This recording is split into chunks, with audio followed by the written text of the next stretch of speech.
ia gravar vídeo hoje não, porque é sexta-feira santa, eu tava de boa, relaxada, mas a imprensa brasileira me irritou na situação da ex-primeira-dama do Peru.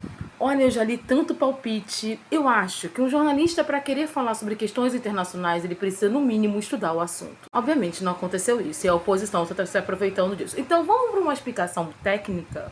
E antes que venha um abençoado, né, o alecrim dourado da extrema-direita e fale, você entende desse assunto? Entendo, gente, sou especialista em direito internacional. Vamos embora. A ex-primeira-dama do Peru, que está com um processo lá no Peru, um processo estilo da Lava Jato, veio pro Brasil porque ela recebeu asilo político no Brasil. E aí tá um escândalo, como se asilo político fossem decisões políticas. Não são. Primeira coisa, o marido dela, que é o ex-presidente Peru, está preso. E aí ela tem um filho menor de idade.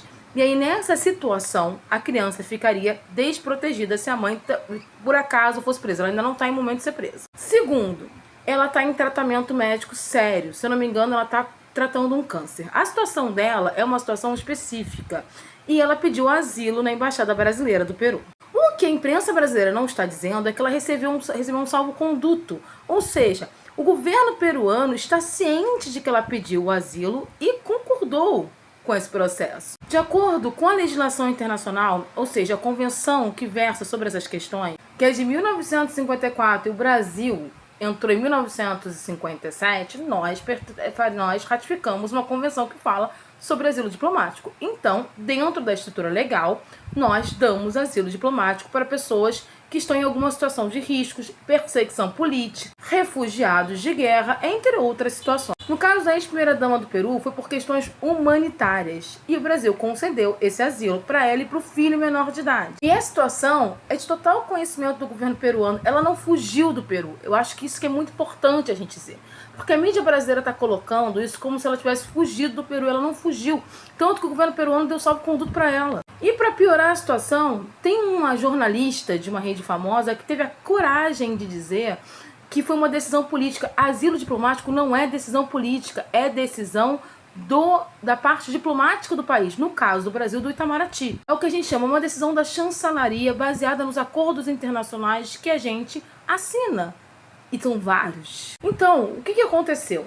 A ex-primeira-dama, percebendo que ela poderia vir a ser presa, vir a ser condenada, e ela deixando claro que ela está passando por um processo judicial que é fruto de uma perseguição política, ela pediu asilo para o Brasil. Porque, além de tudo isso, ela tem um filho menor de idade e ela também está em processo de tratamento de saúde. O Brasil, baseado na Convenção Internacional de 1954, deu asilo a ela. Ao mesmo tempo, com a situação dela é muito grave, o próprio governo peruano deu salvo-conduto para ela.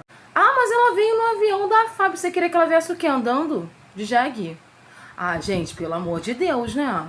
A gente tá tão preso às nossas opiniões e achismos que a gente esquece que praticamente tudo que envolve questões internacionais, política, tudo, existe um tratado e uma convenção por trás. Não foi o Lula que acordou um dia e falou, vou dar asilo político para ela. Não, meus amores.